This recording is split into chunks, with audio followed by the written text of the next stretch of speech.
que acontece? Aqui na esquerda, a gente tem essa seção, né, que ele chama de Streamlit Library. Então, biblioteca do Streamlit.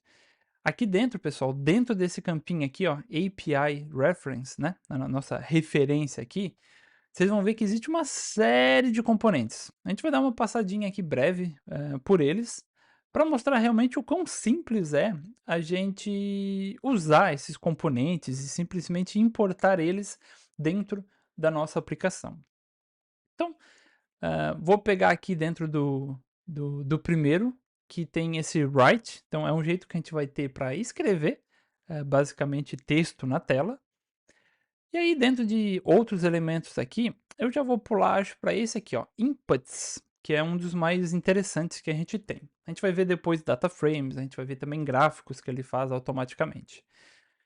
Então pensa o seguinte, talvez você quer um botão de download ali, então a gente vai fazer um processamento ali no arquivo, a gente está utilizando o Python por trás, então se eu quiser bater numa API, se eu quiser bater num banco de dados, o limite é propriamente dito, vou dizer assim, o que o Python consegue fazer.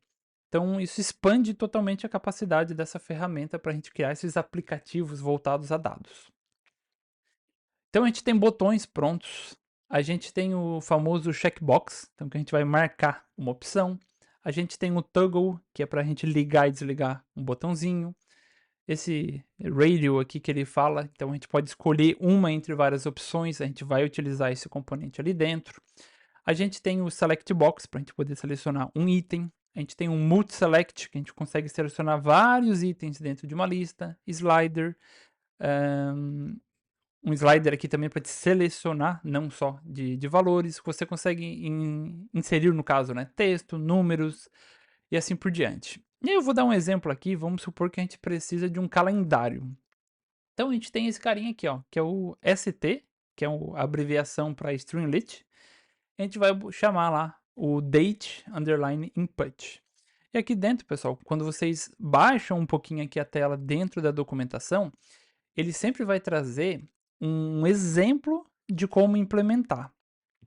E aqui a gente consegue até interagir e testar. Então, nesse caso aqui, ó, a gente consegue selecionar, olha que interessante, um intervalo de datas para a gente poder analisar, talvez usar como um filtro no relatório, ou como um campo para buscar alguma informação, talvez numa API, num banco de dados, dentro de um próprio arquivo que a gente subiu. Então ele é extremamente, capaz, eu vou dizer assim, e dentro desses widgets aqui, é onde a gente consegue brincar um pouquinho com o Python e tornar os nossos aplicativos extremamente interativos. E quando eu digo interativo, é literalmente pensar no uso final. Aqui também, só para dar um contexto, a gente tem esse file uploader, que é um componente para a gente fazer o upload de um arquivo para dentro do nosso navegador e usar os dados desse arquivo aqui que a gente subiu. A gente vai ver lá na frente como utilizar, mas é basicamente essa linha aqui, ó, upload file. Então a gente chama a biblioteca, chama o file uploader, bota um texto e o componente entrega para a gente basicamente esse dado para a gente poder utilizar. Então, assim, é extremamente simples de utilizar, é, é muito prático para a gente pegar uma análise que talvez a gente fez ali localmente, que talvez eu fiz no meu Pandas ou talvez no meu Jupyter Notebook. E aí eu penso em como produtizar talvez isso, de como entregar para o usuário final. O Streamlit é uma biblioteca muito boa para isso, para a gente tirar aquela análise que a gente tem localmente e disponibilizar dentro da nossa organização. O próprio Streamlit tem uma plataforma ali onde você consegue hospedar publicamente alguns aplicativos. Talvez faça sentido se você fizer alguma coisa pública, mas dentro da organização você consegue fazer o deploy também dos aplicativos, obviamente dentro de uma rede, dentro de um limite ali, porque você não vai querer trabalhar com dados, que geralmente é uma informação estratégica, e abrir isso para o público como um todo. Então, longa história curta, você pode ter deploys ali públicos ou deploys também privados.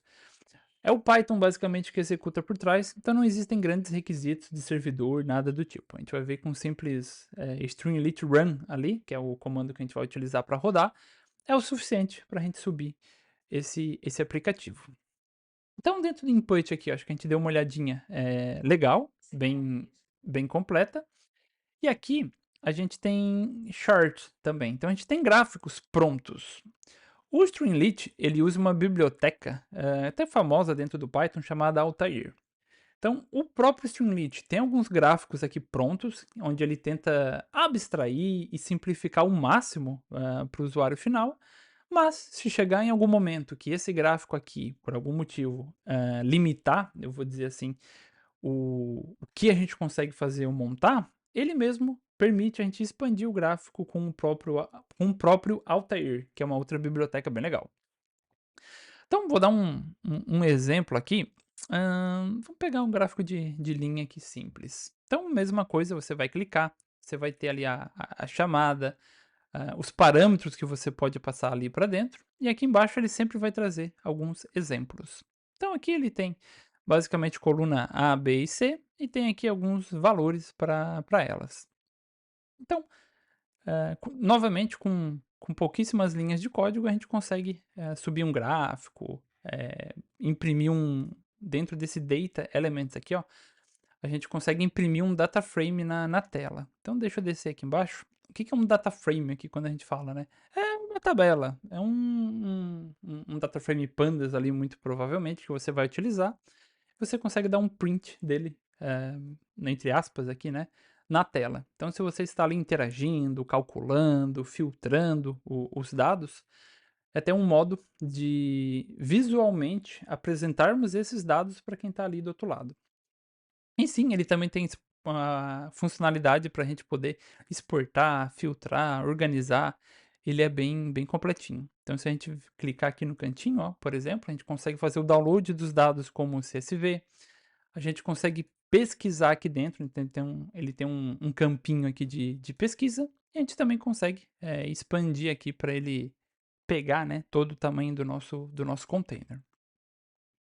Não só de dados é feita uma aplicação, então a gente também tem campos de texto que a gente pode utilizar para botar uma introdução, um tópico, talvez um auxílio ali em alguma coisa para a gente treinar o usuário já previamente. E aí, pessoal, não vou passar aqui por todos os elementos, mas tem basicamente dois aqui que são importantes. Então, existe essa ideia aqui de layout container. Então, se você já desenvolveu um pouquinho de web ali, ah, você vai estar familiarizado aqui, vou dizer assim, com essa ideia de containers, de colunas, de linhas. Então, aqui também dá para fazer. Não é só um relatório em uma coluna só, vou dizer assim. Você consegue quebrar isso em várias colunas, criar layouts complexos para suas aplicações. No segundo app ali que a gente vai fazer, a gente vai brincar também com essa ideia de colunas e vai ver como que a gente vai montar essas colunas também.